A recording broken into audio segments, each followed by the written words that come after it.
अज्ञात को छूने के लिए आपको मारियाना ट्रेंच के नीचे उतरने या फिरौन के मकबरे के अंदर चढ़ने की जरूरत नहीं है। मेरा विश्वास करो, यह सब अमेज़न वर्षावन की तुलना में फीका है। यह विशाल क्षेत्र पूरी दुनिया की नजर में है, लेकिन इसके कुछ हिस्से अभी भी अज्ञात हैं। मैं यह पता लगाने की कोशिश करता हूँ कि घने पत्तों के नीचे क्या छिपा था। अमेज़न नदी दुनिया की सबसे बड़ी नदी है। यह स्पेन, फ्रांस और जर्मनी के संयुक्त क्षेत्रफल से भी अधिक है। इतने विशाल क्षेत्र का पूरी तरह से पता लगाना असंभव होगा। आप ऊपर से ज्यादा कुछ नहीं देख सकते क्योंकि जंगल बहुत घना है। जमीन पर इसके माध्यम से प्रतीक्षा करना अत्यंत कठिन है और यह वर्षावन के कई रहस्य छिपे हैं।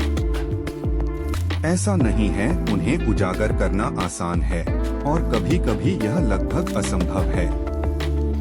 मिस्र के पिरामिडों के बारे में भूल जाओ, यहाँ रहस्यों के जीवित गवाह हैं। ये जनजातियों द्वारा काटे गए सभी आधुनिक सभ्यताओं से हटकर है। वे जनजातियाँ जिनके बारे में हम लगभग कुछ भी नहीं जानते हैं। बिल्कुल निश्चित वेले डू गिवारी के क्षेत्र का सबसे कम अध्ययन किया गया माना जाता है, हालांकि इसका क्षेत्रफल ऑस्ट्रिया के आकार से बड़ा है। यह ब्राजील के 3000 स्वदेशी लोगों का घर है। उनमें से अधिकांश बाहरी दुनिया से जुड़े हुए हैं, लेकिन संपर्क रहित लोग भी हैं। उनका आधुनिक सभ्यता से कोई संबंध नहीं है। वे अपने आप विकसित होते हैं। उनके बारे में किसी के पास पर्याप्त जानकारी नहीं है। अब ऐसे बहुत कम समूह बचे हैं और उनमें से कई अमेज़न के वर्षावनों में रहते हैं। वेले डू गिवारी के क्षेत्र में 2000 लोग स्थायी रूप से रहते हैं। वे कम से कम 14 ऐसी जनजातियों से संबंधित हैं। बाहरी दुनिया लगभग कभी भी उनकी बस्तियों में नहीं आती है, लेकिन यह स्थानीय लोगों के डर से बाहर नहीं है, भले ही वे शत्रुतापूर्ण हों। जनजातियां आधिकारिक तौर पर ब्राजील के अधिकारियों द्वारा संरक्षित हैं, इसलिए बाहरी दुनिया इन साधुओं को नुकसान नहीं पहुंचाती है। इससे पता चलता है कि आधुनिक मानवता के संपर्क में आने से पर्याप्त नुकसान है। जो लोग सदियों से अलगाव में रह रहे हैं, वे उन बीमारियों से प्रतिरक्षित नहीं हैं, जिन्हें हम जानते हैं। यहाँ तक कि सामान्य खसरा या रूबेला भी महामारी का कारण बन सकता है। यह पता चला कि बाहरी दुनिया के साथ संपर्क उनके जीवन के लिए सीधा खतरा है, लेकिन वैज्ञानिक अभी भी असंबद्ध लोगों तक पहुंच पाने और उनकी संस्कृति का अध्ययन करने का सपना देखते हैं। क्या होगा अगर ये लोग जानते हैं कि वर्षावन की गहराई में क्या छिपा है? मत सोचो कि मैं अतिशयोक्ति कर रहा हूँ। अमेज़न खाते के वास्तव में बहुत सारे रहस्य हैं। ये केवल मिथक नहीं हैं, वास्तविक तथ्य हैं और ये आपकी रीढ़ को ठंडक पहुंचाते हैं। 2018 में पुरातत्वविद एक अनोखी खोज करने में कामयाब रहे। अमेज़न के दक्षिण पश्चिमी भाग में 81 प्राचीन बस्तियां हैं, जिनमें नहरें, खाई और अन्य संरचनाएं शामिल हैं। एक पूरा शहर या शायद यहाँ तक कि एक छोटा सा राज्य भी। निवासियों को भी ऐसे खजाने का संदेह था। वैज्ञानिकों का मानना है कि यह बस्ती 1250 और 1500 ईस्वी के बीच अस्तित्व में थी। हमने एक प्राचीन सभ्यता के अवशेषों पर ठोकर खाई है। इसके बारे में कुछ नहीं पता। वे लगभग निश्चित हैं कि उन्हें एक प्राचीन सभ्यता के अवशेष मिले हैं। यहाँ लगभग 10 लाख लोग रह सकते थे और अब तक हम इसके बारे में कुछ भी नहीं जानते हैं। मैं जंगल में खड़ी कुछ व्यक्तिगत संरचनाओं के बारे में बात नहीं कर रहा हूँ। पुरातत्वविदों को कई 100 संरचनाएं मिली हैं जो मानव निर्मित वस्तुओं की तरह दिखती हैं। सबसे निवासी इस जगह के लोग सक्रिय रूप से कृषि में लगे हुए थे और सुंदर चीनी मिट्टी के बारे में बहुत कुछ जानते थे। अधिक संभावना है, लेकिन यह केवल जानकारी का एक अंश है।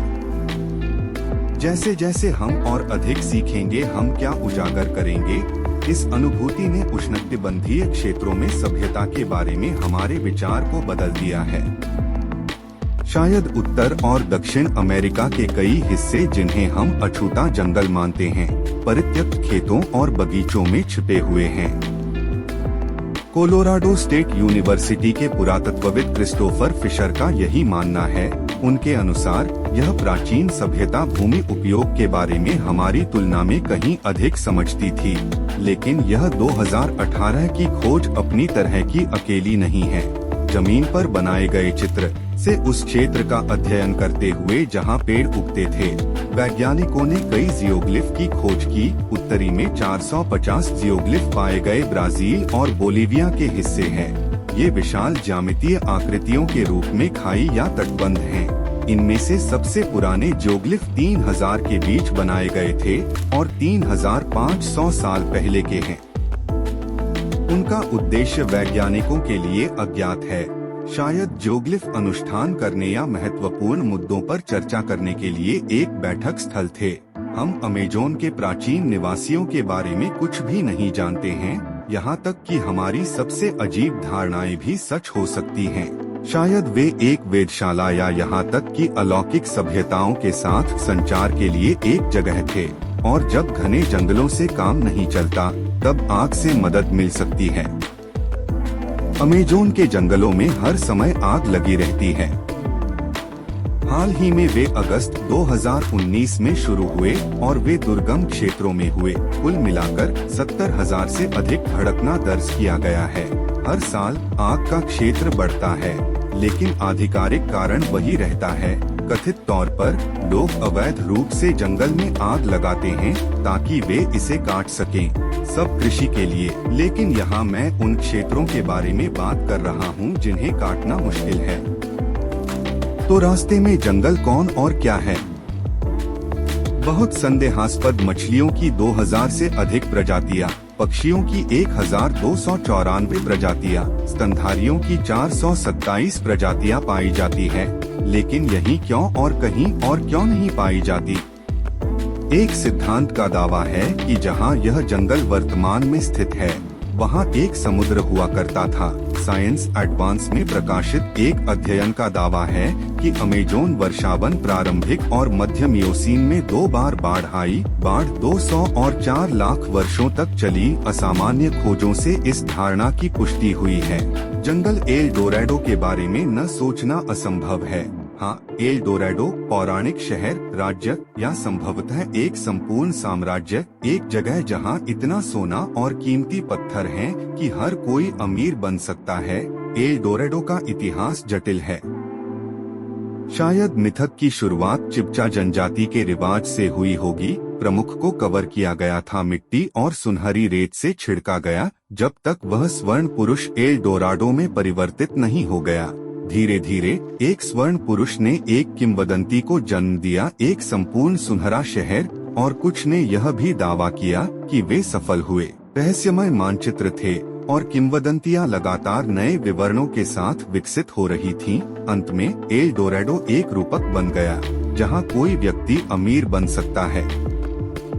पर असली स्वर्ण नगरी कभी नहीं मिली।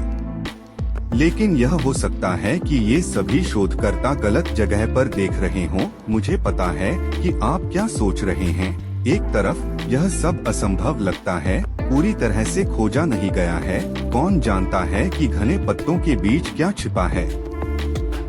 शायद कुछ वर्षों में एल डोराडो वहाँ पाया जाएगा। अगर आपको यह वीडियो पसंद आया है तो इसे लाइक करें। अगर आपने पहले से चैनल को सब्सक्राइब नहीं किया है तो सब्सक्राइब करना न भूलें। नए दिलचस्प वीडियो की रिलीज के बारे में समय पर सूचनाएं प्राप्त करने के लिए घंटी पर क्लिक करें जो आपका इंतजार कर रहे हैं।